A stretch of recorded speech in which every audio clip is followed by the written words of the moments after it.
Yo, what's going on, guys? Today is Thursday, it's Thanksgiving. Today was a bank holiday, so it was a no trading day for me. Tomorrow is also looking like it might be a no trade day just because CME servers in China are down. There's some sort of cooling issue or server issue. So all futures are down right now, which sucks. But hopefully, if I'll check tomorrow, but if they're open, we'll take a trade. If not, we won't. Yeah, hopefully that gets resolved soon. I'm gonna kind of lay out my thoughts about what I've been thinking about the strategy so far and what I've been doing. So far, I've been trading continuations up to draws of liquidity and kind of following certain order blocks, break a structure, that type of stuff, going into the retracement and then following it up towards probable draw of liquidity. That's kind of been my strategy that I've been working on. I haven't had the most confidence with it in the live market, even though I've done pretty well with it in the paper account that I have. I'm up about 7,500 this month using that strategy, which I'm proud of. Yeah, we haven't even passed the eval yet with it, which I'm kind of discouraged by, but you know, if I'm not confident about the strategy, maybe that's a good thing, you know. I'd rather be more confident with it, knowing that my strategy works, and then having the eval be passed instead of me passing it just on a whim and being lucky.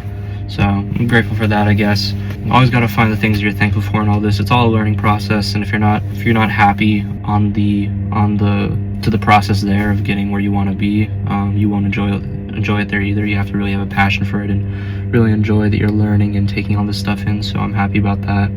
For strategies that I might try, I have joined a Discord with someone that I've been following for a while now, and his strategy is derived mostly from SMTs, and that's kind of the main thing that I picked out of it. SMTs, and then, you know, some like fair value gaps, inverse fair value gaps, that type of stuff.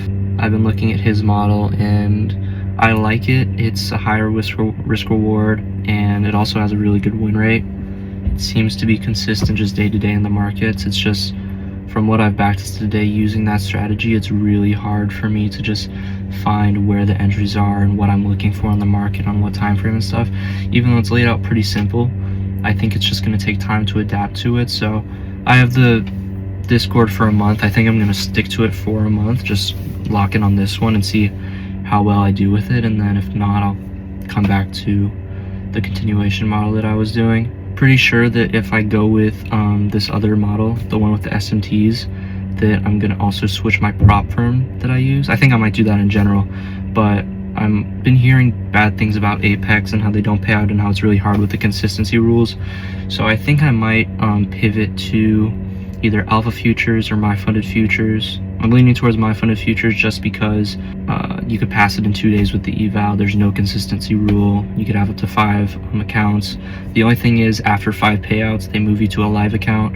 So after that, I'd have to blow those accounts intentionally and then go back past the eval again. But if that's part of the process, if that's what it takes, then, you know, I'm willing to do it. That's fine. So I'm guessing it'd be like every 2 to 3 months that I would have to redo that process, but it's kind of what I'm getting from all this. Evals, or these prop firm accounts, they're not meant to last forever, they're not long term, but that's something that I'd be fine with, and that's something I'd have to just get used to and that I can learn and adapt to, so it's fine. But I think that model would be especially helpful if I learned this new strategy, just because the risk reward is higher. It'd be way easier to pass these funded accounts with me being able to basically risk the same amount and get a higher profit from it, because most of the trades with this new strategy is going to be a 3-to-1 or a 2-to-1, which is way higher than the 1-to-1 that I have right now, which I do like. But if this other one works, why not take it as well? Yeah, so that's what I'm thinking with all that. I'm kind of lost with it all right now. I don't really know who I should listen to or who to go to. Once you kind of hear so much information about everything everywhere, it's kind of hard to really just like nail down what you want to do, because you're constantly hearing conflicting things. And you know, it's a blessing and a curse in a way, because it's good to be able to know this information and take it in and learn it, but it's also really bad that I don't really have confidence one way or another because I'm trying so many different things. That's what sucks about it. I might honestly just try, you know, with this new strategy, I'm in the Discord and stuff, maybe just like stay consistent with that one, only watch his stuff right now, only talk to those people like in those group chats and whatever, and see how far I get with that, and then kind of drown out the noise of every other strategy so I don't get, you know, super lost or everything doesn't get diluted, you know what I mean? So I think I might try that. But otherwise, yeah, that's what I've been thinking, guys. It's been a lot, just like going through it. I was really confident a few weeks ago, but gotta remember to stay humble with it. Don't get overconfident.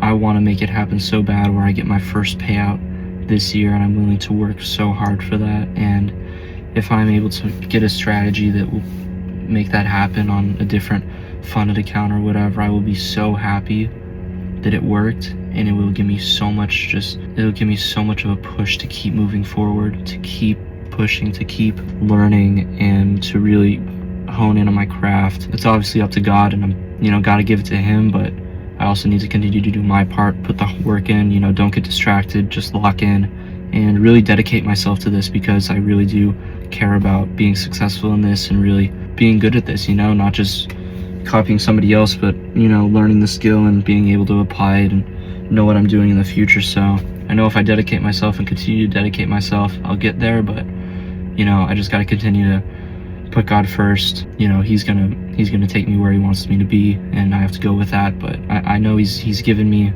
this mindset for a reason, and I want to continue to pursue it. It's no accident. But overall, I'm grateful, thankful. I mean, today's Thanksgiving. I'm thankful for all the opportunities he's given me this past year, and to put people around me that also have the same goal that I do, and people that encourage me in that, that also follow the Lord. I'm really thankful for that. Just thankful for my family, for my friends. Thankful that he's gotten me this far and pushed me this far. I mean, I'm making content now. I'm, really working hard. My schedule's been really good, getting up early every morning, working hard, and then, just really focusing. I think it's something that I've had to go through to make me a better person. Having this level of discipline that is really good for me, and that I've needed in my life, this sort of structure, and I'm super grateful for that. So as always, just gotta continue to bless his name, honor him, and he's gonna lead me where he wants me to be. So yeah, guys, that is going to wrap up the video for today. I will talk to you guys tomorrow. Peace.